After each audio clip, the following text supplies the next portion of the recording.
If interest rates continue to moderate, I think you'll see private equity back in the game, and that'll create a lot of deal flow.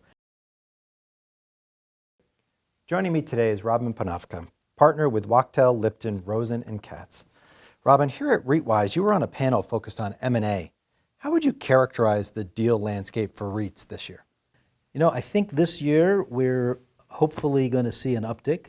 Last year was surprisingly robust, given the headwinds we were facing, the interest rates, geopolitical issues, et cetera, but about half of 2022.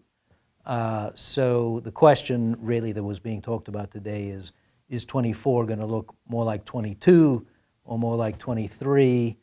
My guess is somewhere in between, but too soon to tell. A lot depends on interest rates, and that's still an open question. Yeah, you know, regarding that potential for an uptick in deals, what would be sort of the factors that would swing it one way or another? So two major things. Interest rates. Private equity was pretty much shut out of the market last year because the cost of capital was just too high for them. If interest rates continue to moderate, I think you'll see private equity back in the game, and that'll create a lot of deal flow. If you go back to 22 and prior years, private equity represented a significant part of the deal landscape, but almost completely absent last year, except for some smaller deals. So that's one. Two would be, there is still a gap between the bid and the ask, between buyers and sellers. Sellers are still reluctant to accept that prices have changed and how much they've changed, and buyers are not willing to pay the old prices. So that means it's hard to pencil out deals. And what sort of activist actions are you seeing in the REIT space? Quite a bit. The activists have definitely been extremely active.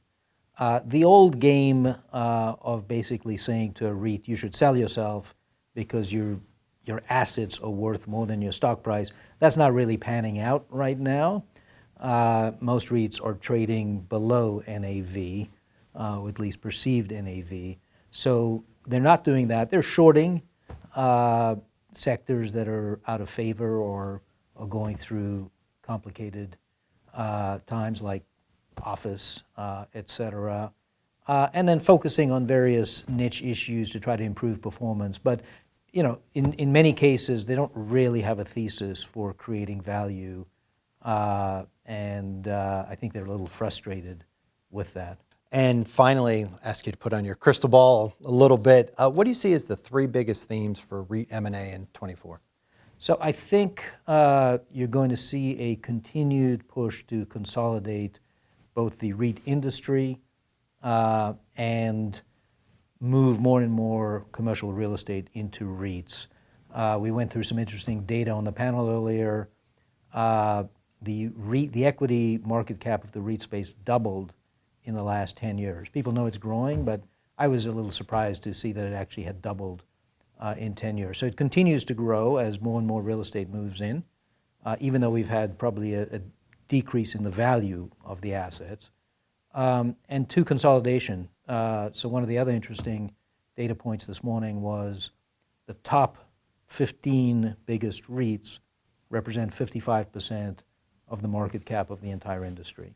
The big keep getting bigger. There are advantages to scale, cost of capital, lots of things. And so I think you're going to see that. Second, I think as long as that bid-ask spread continues, stock-for-stock deals make a lot of sense because you're dealing with relative value, so it almost doesn't matter what the assets are worth. It's a relative value equation, so it makes deals easier to do. Plus, without much cash out there, stock-for-stock is really the way to go. So I think you'll see quite a bit more of that.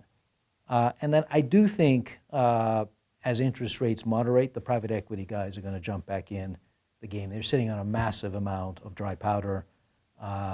They need to deploy it. They want to deploy it. So they're waiting for the opportunities.